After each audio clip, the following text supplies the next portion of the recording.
নমস্কার। কবিতা পুতুল ভাঙা, কবি রবীন্দ্রনাথ ঠাকুর।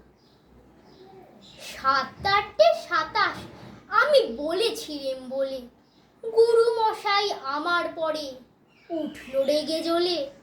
মা গো, তুমি ৫ পয়সায় এবার রথের দিনে সেই যে রঙিন পুতুলখানি আপনি দিলে কিনে। খাতার নিচে ছিল ঢাকা, দেখালে এক ছেলে। গুরু মশাই রেগে মেগে ভেঙে দিলেন ফেলে। বললেন, তোর দিন রাত্রির কেবল যত খেলা, একটুও তোর মন বসে না পড়াশুনোর বেলা। মা গো, আমি জানাই কাকে, ওর কি গুরু আছে? আমি যদি নালিশ করি এক্ষুনি তার কাছে।